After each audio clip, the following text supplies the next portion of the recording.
Tēnā koutou katoa, good afternoon and welcome to the Aotearoa Circle's March webinar.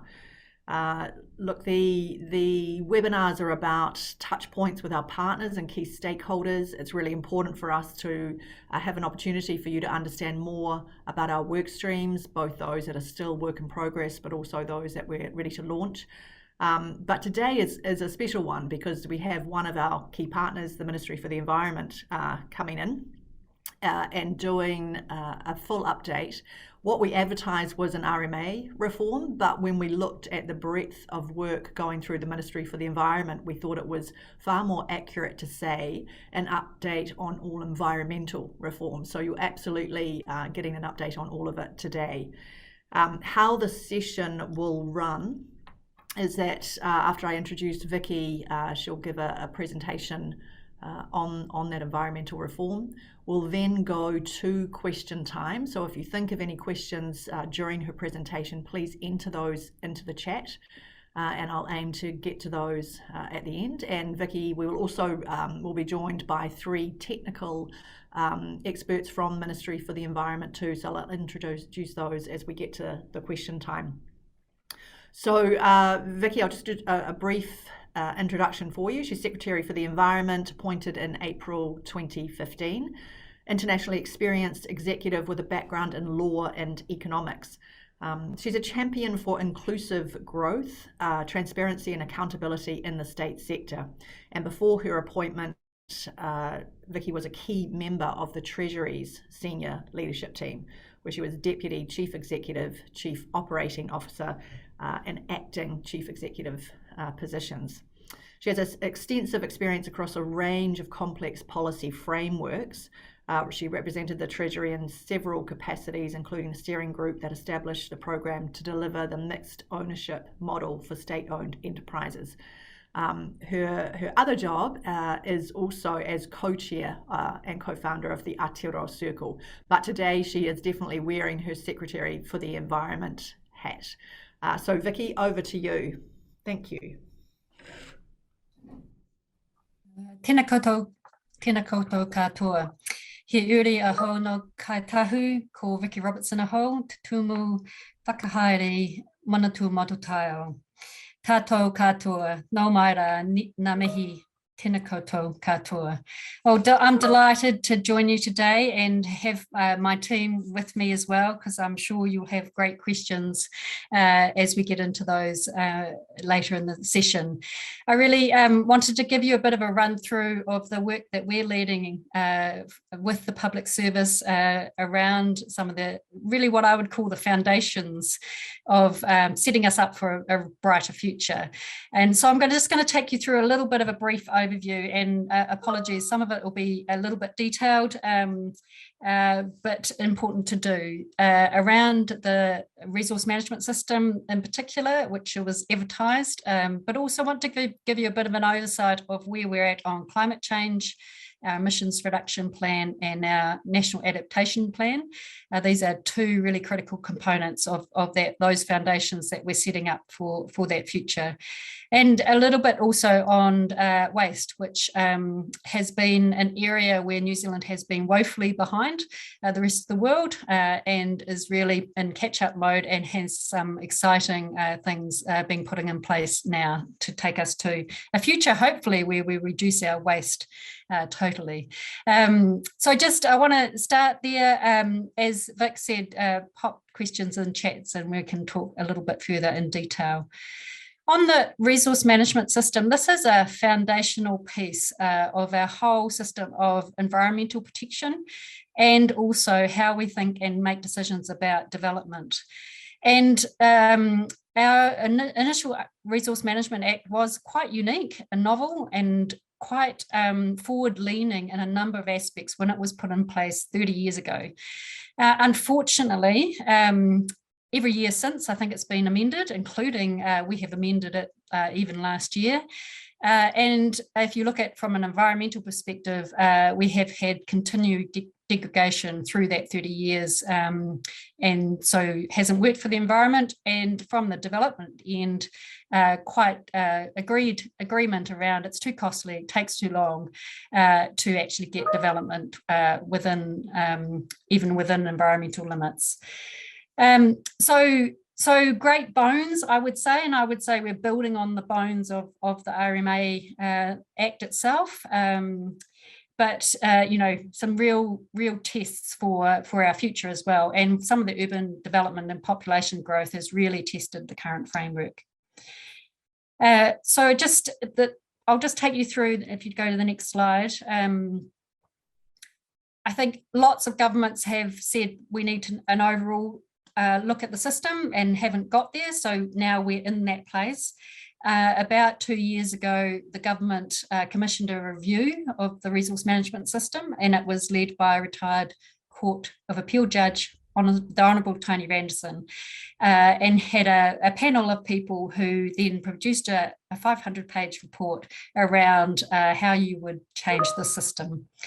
So we're now, the government has in February 2021 picked that up and announced the repeal of the Resource Management Act, and enacting new legislation in this parliamentary term, which is a phenomenal, ambitious program of work, but we're well into that now. So these are the objectives of the reform. So these are really important and are driving all of the work that we're doing. You can see those there: protect and where necessary restore the natural environment, better enable development within limits, by environmental limits, give effect to the principles of Te Treaty of Waitangi, and better prepare for climate risk and adaptation that is required. At the moment, it's unclear about roles and responsibilities in that space. And really, the fifth one is around that system efficiency, reducing cost, reducing complexity, and getting a more effective system while retaining appropriate local democratic input. And that's really important for decisions to be made at place. So the primary legislation behind the reforms, as you see here, is two pieces of legislation. One, the Natural and Built Environments Act, and we can talk more about the details under that, but it's a core piece. This is the core environmental piece of the proposal. And it provides a land use and environmental regulation and taking over many of the functions that is in our current RMA, like national direction and the consenting processes. It will include, for the first time, a focus on positive outcomes to be achieved for both the natural and the built environments, rather than just focusing on managing the adverse effects of an activity or development. And so this is a critical change in how we think about managing to positive outcomes and managing for cumulative effects and how they come over time. So a proposed system of outcomes, limits and targets will be realised through a national planning framework, or the NPF, which is that middle piece there. They will be mandatory national policy standards and regulations. Now, it must be said that we already have this in our current system. This brings it together in a one piece of planning framework. So the other piece that is really new, which is the Strategic Planning Act, or the SPA, or as I colloquially call it, the Spatial Planning Act. And this takes a more strategic and coordinated approach to long-term planning by requiring regional spatial strategies. So at a really basic level, we hear lots of comments about central government, local government, mana whenua, not being able to work together to think about how things should be spatially planned at place. And so this really speaks to better integration of those. For example, transport corridors, education, where schools are placed, those sorts of things, bring those together in the regional spatial strategies. So the idea is that it will create a faster and simpler way to protect the environment, essentially lifting the system up to better planning and more strategic planning, and less having to be done through consenting processes. So that should be good news in a way for businesses. As I said, the objectives have been clearly set, and I just want to go through a little bit of progress to date. So last year we did a bit of a different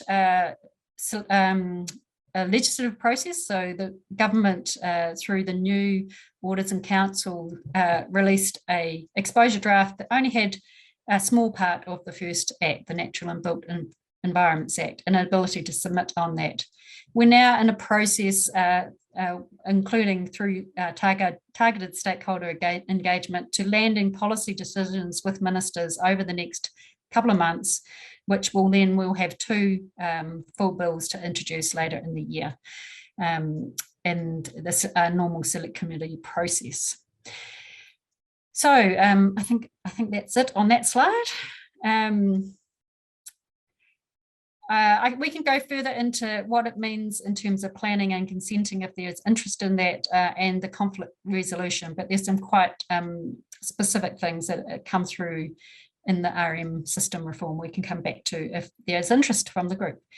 I just want to touch on a couple of other areas. One is the freshwater, protecting and restoring our freshwater. So this was a piece of work that landed in the last term of government, and the key objectives really are to stop further degradation of our freshwater, which is great, and make material improvements within 5 years and restoring our waterways to a healthy state over a generation. So we've got out of a debate about whether our rivers should be swimmable or drinkable or whatever elseable, and just having very clear essentially targets or outcomes that we're seeking to achieve, and a continuous improvement over time. This is an area I know from my own experience where I've been a little bit shocked about the state of our waterways, and just the rapid degradation of those from a number of factors.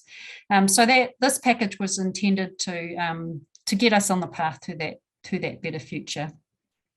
The other interesting piece in it is the placement of a new objective around Te Mana o Te Wai, which many of you may have heard of. If not, it's worth having a look at.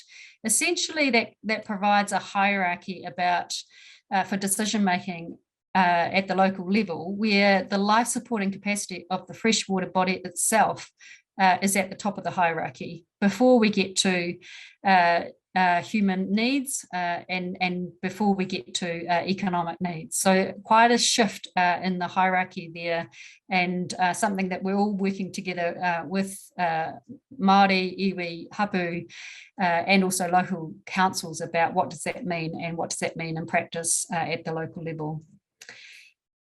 So lots of activity in there. One of the pieces I'd call out here, apart from all the national standards and what you can do on farm, which are all important, but the freshwater farm plans is really important. So this is working with farmers on the land to meet requirements that will actually improve water quality. And a lot of farmers are doing this already, but this is taking it to the next level of lifting all of that to requirements around their farm plans and recognition for the work that they're doing.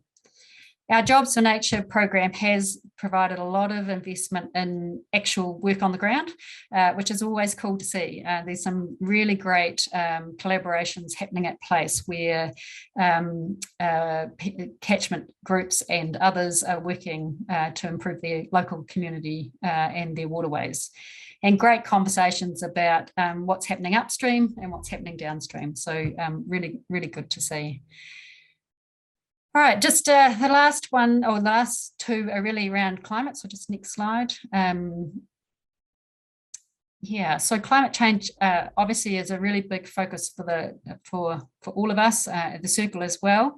So again, we have laid some really fantastic foundations as a country, come from, we're too small conversation, too small to do anything about, to actually having targets and legislation. And part of that foundation of that architecture is a requirement that governments respond to the Climate Commission's advice, and also set out and agree what we call emissions budgets for a three budget period. So, and a plan for how to get there. So the emissions reduction plan is under that legislation. We're due to be released in May this year. We talk about it as a plan for all New Zealanders. Yes, it will have what government can do, but this is really, in each area where New Zealand needs to make gains, and what are the policy or the actions that could actually get us towards meeting our emissions targets. So really excited about that, and I think it represents a shift from talking about what we are doing to actually a plan, and some certainty about investment in that plan, and also some sort of guardrails about what action we think is required to meet the emissions budget. So that's pretty exciting. The other thing I'd call out in that is quite a significant shift at the government level, where we are now have hypothecated tax from ETS revenue being put aside in order for government to fund its part of the emissions reduction plan. That's a significant shift. Hypothecated tax doesn't happen very often, does in roading at the moment, but not mostly anywhere else. And recognises that government will have a key role, but not the only role, in investing in the future and making good investments there. So I can't underplay how important I think this is for New Zealand. You all know, and I think we're just on that cusp of moving from having plans to moving to action. The other piece that's really important in the architecture is, whilst we still need to, we don't give up. We keep working on our mitigation strategies, which is the ERP. We know that that climate is affecting New Zealand right now. Those of you who are in Auckland probably experienced a bit of an event this week. Those are becoming more frequent. So weather events are more frequent, probably a lot bigger than we have expected. The other thing that's, though, important in here is there are opportunities here. So New Zealand will have different climate effects across the motu. So it will be important that we think about those as we go forward. That draft adaptation plan, again, will be released in April. You might recall, if you've been following this, there was a risk assessment done a couple of years ago, and this is the kind of plan across the 43 risks that were identified in that risk assessment. So that's due to be released in April. I think that links really nicely with the work the Circle's doing on adaptation plans within sectors. So it's a nice link into that. What I didn't mention before on the resource management reform, part of that, as I mentioned earlier, was around how do we deal with climate, and there is a third leg to that stool of reforms, which is the Climate Adaptation Act. The Randerson Review recommended that we get clear on roles and responsibilities, particularly with regards to managed retreat, and at the moment that is unclear, and we are not in a position to be able to think about managed retreat, really. So the central goal will be to incentivise action now and reduce cost and distress in the future. So that act at the moment is also being introduced in 2023. So that's our current work program there. So quite a big landscape on that. The next slide is really exciting. I've got Sean Lewis with me, who has this, we were just talking about it this morning, as it has been a long time coming for New Zealand. Right now, even now, New Zealand generates an alarming 17 million tonnes of waste each year, and 13 million of that goes to landfill. I don't think we are very high up in being good in the world on this, and I can't remember the figure, but I think we're not very good in terms of the rest of the world. So it's not only a waste of resources, but it's also contributing to our greenhouse gases.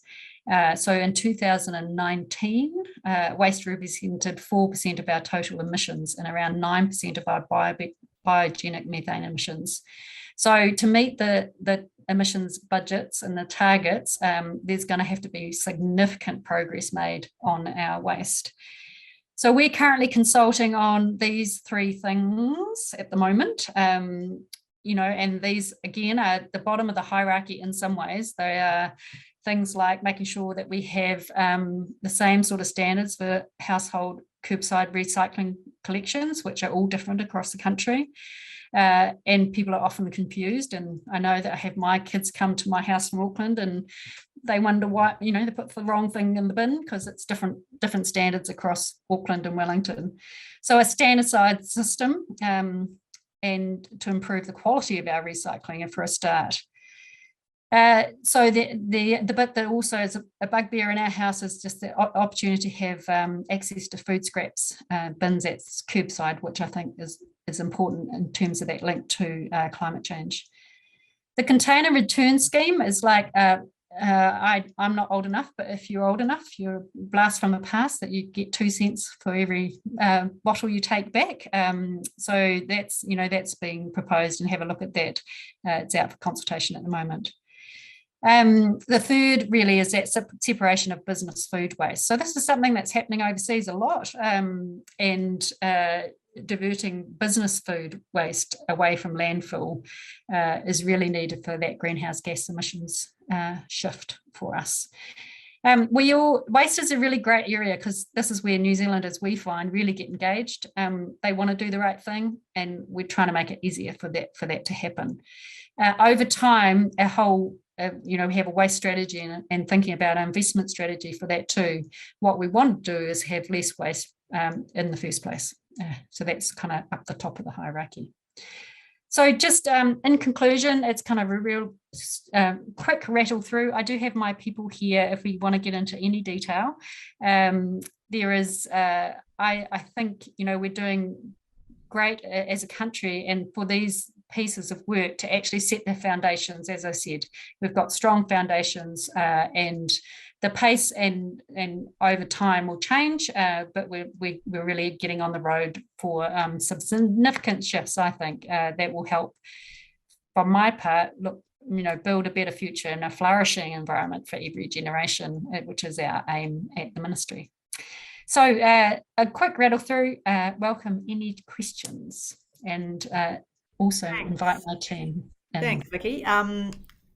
It's an incredibly full and busy timetable, and I really appreciate you going through all of that. We would like to welcome in Becky Prebble, who is Chief Advisor for the Resource Management Act, Craig Salmon, Chief Advisor for Climate Change, and Sean Lewis, Director of Waste and Resource Energy. So the team is here ready to answer your questions. I am going to dive in with a couple myself whilst people are thinking about those. We've got on the webinar today, well over 100 representatives from business and key stakeholders. What is the next steps for them in terms of the role that you want them to play when it comes to the reform program? Yeah, I think it's different depending on where we're at. So for the resource management reform program, we're just in the stage of ministers making some remaining really critical decisions on some big topics. We call them the 7 critical issues. So they'll make their decisions on that, and then it will drop into a piece of legislation that will be introduced in Parliament later in the year. So at that point, we run into a select committee process, and that's the point where it would be great to have all of your organisations and people in your thoughts coming into that select committee process later in the year. For the others, climate, the ERP is we've consulted on that, so it's really into the how do we work together from here in terms of the action. So I think there's an opportunity there to work together on that. And as I said, on waste, we're currently consulting on those 3 areas, and I'm sure Sean and the team would welcome your thoughts on more broader areas as well, because they're probably in our work program. Thank you. In terms of the emissions reduction plan and the consultation that you've done to date, Do you get a sense that business are prepared for whatever might be coming down that pipeline, or what is it that you feel that they may need to be considering when that lands? Yeah, I mean, we've done some engagement with private sector uh, groups or senior leaders leading into some of the conversations with the Prime Minister. And I think what I could say about that is we all agree on the what, the areas that we should be taking action on. So I think, and then it's just the question we're currently asking is, what are the barriers to businesses accelerating their own investment? So if they think climate is a risk to their business, then what are their plans around that, and what are the barriers to them making investments that will potentially accelerate that? So, for example, conversations around what's getting in the way of accelerating getting out of coal-fired boilers for milk powder, for example. So I think there's some good bones in there. The ERP essentially goes into, what do we need to do in transport? What do we need to do for energy? What is it for agriculture? So it kind of drops down into some of those sectors. And while I think in some areas it's clearer than others, what is that pathway? And so there's also an opportunity to work together over the coming years as we take our initial actions. So, for example, on agriculture, initial actions on on-farm changes that can help with the on-farm emissions. But the ongoing conversation there is, well, do we have a price on agricultural emissions or not? So working together on that. The ERP itself basically has, a circular economy, designing waste and out waste and pollution, science and innovation, skills and knowledge, helping people acquire those, accelerating the move away from fossil fuels, and a strategic direction for forestry and work in the agriculture sector. So, Craig, I don't know whether you wanted to add in there. All good. No. I guess this could be one that Sean also chips in terms of the transforming the recycling program. And yes, I am one of those people that remembers my 4 cents refund on every Coke bottle. What are you've mentioned some of the things that you're hoping, but do you have specific outcomes to really help us understand what success might look like? Yeah, we do, and I am going to pass to Sean if that's all right, Sean, because he is deep in this. But yeah, we do. Yeah, for sure. So the container return scheme, and if I can just answer Chris's question in the chat as well, which is around standardising curbside. So what we're trying to do with both of those is to improve the quality and the quantity of material that we're capturing back into the recycling system, so that can be made back into bottles, packaging material, and reduce the amount of virgin plastics that are coming into the market.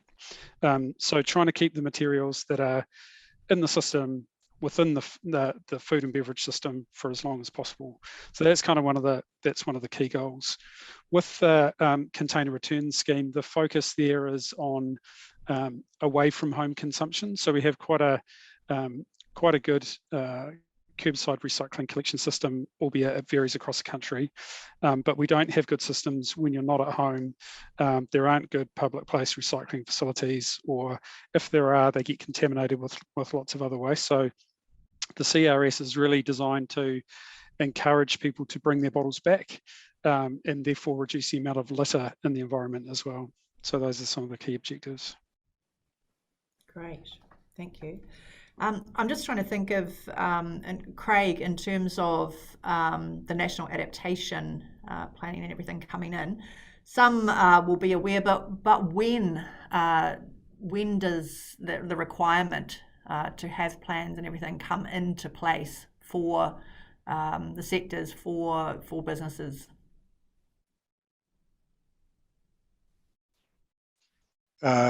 Sorry, under the adaptation plan?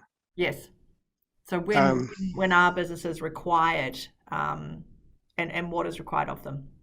I don't think that's, well, apologies, I'm not across the detail on the adaptation plan. Vicky, I'm not sure if you have that answer to hand either, but I'm not sure if there is going to be a requirement there, but we can certainly, I can have a quick follow up on that.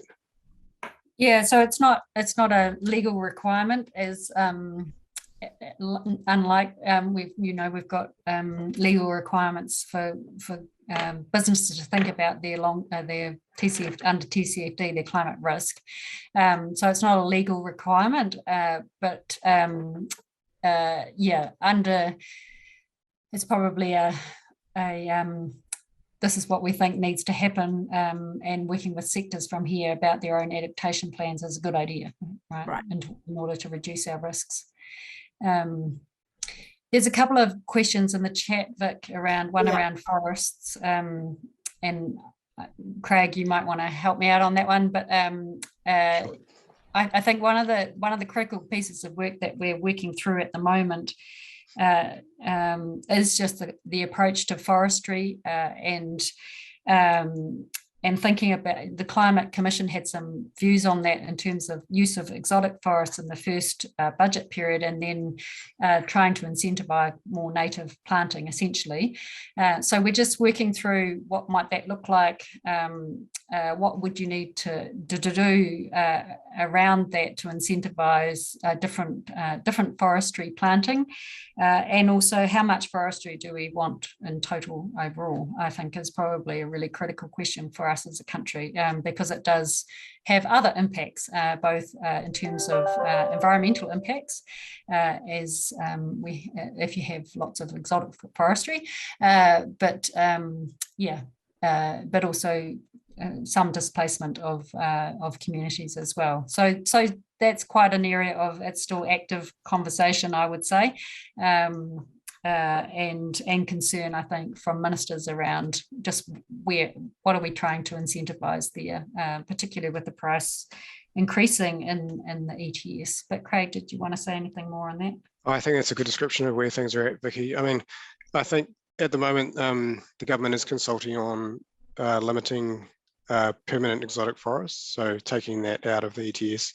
So that will kind of sway things back a bit, but it won't do the full job in terms of incentivizing Indigenous forestry. So yeah, there is work underway, as Vicky said, around kind of what else needs to happen to kind of incentivize Indigenous biodiversity. Thanks, Craig. There's Darren's got a question. Are there any plans to use energy capture technology at landfill to generate power from emissions?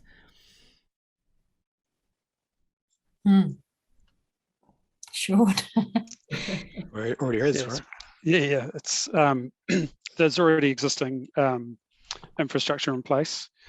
So the class 1, kind of the big municipal landfills that take green waste and biosolids and kind of general household waste have landfill gas capture. The challenge is that they don't capture everything. So you're still getting greenhouse gases released into the environment. So avoiding putting organics into landfill is probably the best strategy to reduce emissions as much as possible. Thanks, Sean. Becky had a comment on the RM connection to biodiversity as well, and you might want to pick up also the legislation under RM taking into account emissions, Becky. Oh, that's right. Thanks, Vicky. Yeah. The biodiversity point, I wanted to just add to what's been said before, but biodiversity is one of the environmental elements that's proposed to be the subject of limits and targets within the new system. So as Vicky said, actually at the start, we do have limits and targets in the current system, and those will be brought forward to the new one. But there are some gaps, and biodiversity is one of the areas that is a bit incomplete. But in the new system, we will have more limits and targets around that. The idea there is that those limits and targets really get flown through to every level of plan making. So just to kind of, Vicky covered this earlier, but I suppose just to recap and remind you, at that regional level, initially the region will need to create its own a spatial plan really for the region, and that process will involve all saying, well, okay, this area here is where we might want to expand into for development, and this area here is maybe where we shouldn't be really building anything on because we're concerned about erosion, and this area here is perhaps a significant area of biodiversity, and we want to preserve that to make sure that we are meeting our environmental limits and targets. And that's that quite high level strategic planning, which then gets fed into the plan at the regional level. That's essentially plans in the new system. So the plans will have various more detailed rules and other approaches that will actually help people, system users, meet whatever the regional spatial strategy said, and then the consenting layer goes up to that. So it's not quite the question that you asked, but it's a relevant mechanism through the system when you're thinking about biodiversity. Thanks, Vicky. It's an incredibly full timetable that, and as I mentioned at the beginning, is 2022. Is this indicative of what's to come, or is you feel like this is the bulk of the work that's going to come through in this period? Yeah. Sorry, I'm not laughing at that. These are all these areas that we've touched on are significant.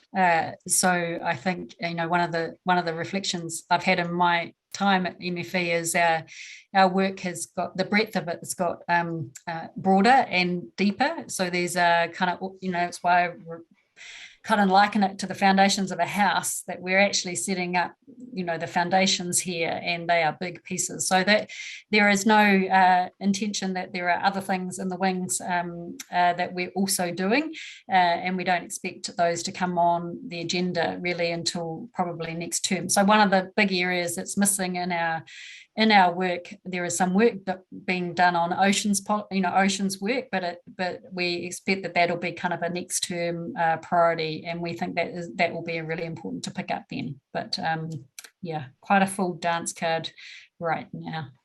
When I think of the overall purpose of the Aotearoa Circle about sustainable prosperity, but specifically trying to reverse the decline of our natural capital. If you were to wave a wand and all this was put in place and did what it intended to do, I mean, how long do we start to see the results in terms of the state of our natural capital? What should we expect?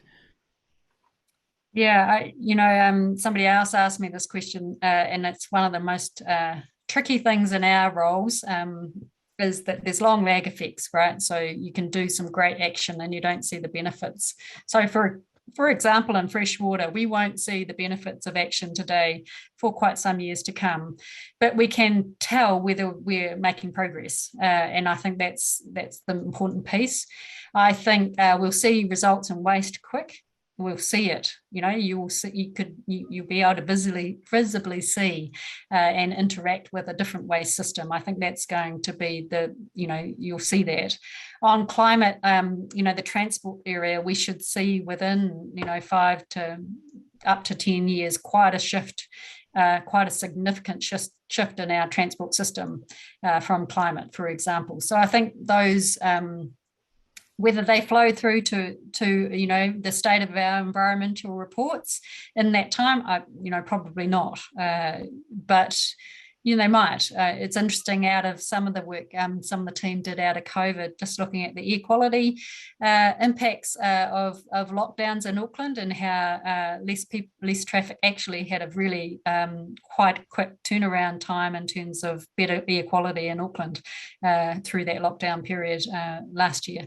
So there might also be some of that happening too. Nice.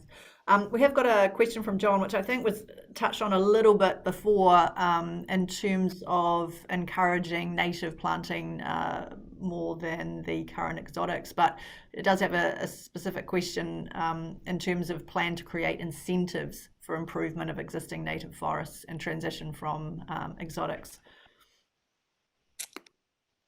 Yeah. I can pick this up if it's helpful. I guess there's quite a lot of interest in this, and there's quite a lot of interest in broadly in forestry and sort of the kind of overlap between biodiversity restoration and climate change itself. So I'd say this is a live question, but I'd make the point that kind of the system that we've got at the moment around the ETS and kind of around exotic forestry took a lot, it took a lot of investment to kind of set up and get it in place. And so the things that we would need to do to kind of then go on further and do what's described there around kind of the measuring, monitoring and benchmarking around Indigenous biodiversity and sort of those improvements would require kind of a lot of work as well. But I guess the key point here is that that is a question that's being asked and it is being looked at, but it's not something that's going to be kind of like coming quickly. Yeah, it's that last point I was just going to pick up. So we won't have all the answers to those questions in the emissions reduction plan, but to say those are the kind of the work from here. And your point about not being economic is definitely a point of conversation. One of the other areas that we are doing at the moment, which is a bit tangential, but is also interesting, which is just what biodiversity incentives we have or could have more generally. So there's a piece of work happening on that, which I think a number of you are involved in, but happy to talk to or have you involved in those if you're interested. Thanks, John. Thanks, Vicky. Just for some reason my laptop's. We have a question here from Chris about the many rivers currently quite unhealthy, and the new framework prioritising the health of the river and fish first. Does that mean that no initiatives will be improved until the river first becomes healthy again? So essentially what happens is we've set a national direction that says across these attributes you need to have, you need to be thinking, local government this is, about what your plans are to meet those attribute requirements in the national direction.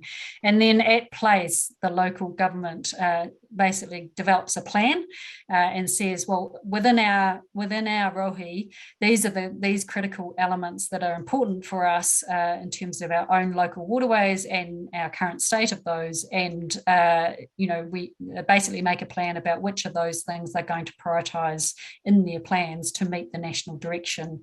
In thinking about in those in that plan making, the Te Mano Te Wai piece comes into that plan making, but also how they think about making decisions from there. So, I mean, you